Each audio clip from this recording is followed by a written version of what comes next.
নমস্কার বন্ধুরা, আপনারা দেখছেন voice of Bankura, presented by S sir physics, Bankura সেরা ফিজিক্স কোচিং সেন্টার।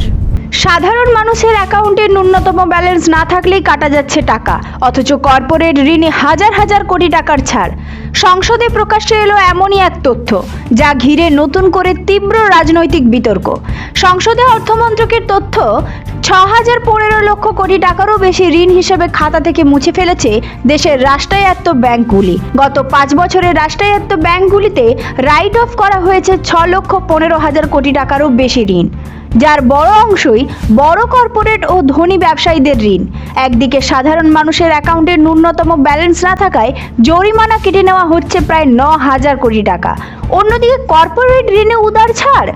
এই বৈষম্য নিয়ে প্রশ্ন তুলেছে বিরোধীদের অভিযোগ, মোদী সরকারের নীতি এমন যাতে ঘনিষ্ঠ কর্পোরেট গোষ্ঠীর সুবিধা নিশ্চিত হয়, সাধারণ মানুষের কাঁধে বোঝা আর বড় ব্যবসায়ীদের জন্য ছাড়।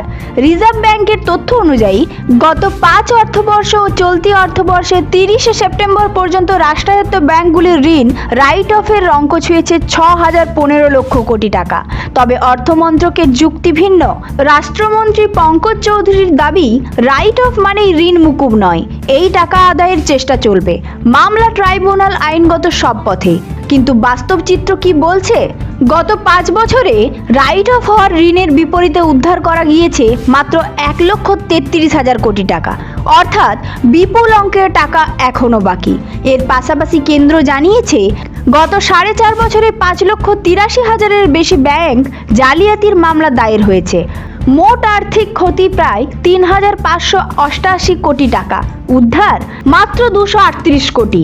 ডিজিটাল লেনদেন বাড়ছে, তেমনি বাড়ছে জালিয়াতিও। আর তার মাঝেই প্রশ্ন উঠছে, সাধারণ মানুষের জন্য কড়াকড়ি আর কর্পোরেটদের জন্য ছাড়, এই নীতি কতটা ন্যায্য?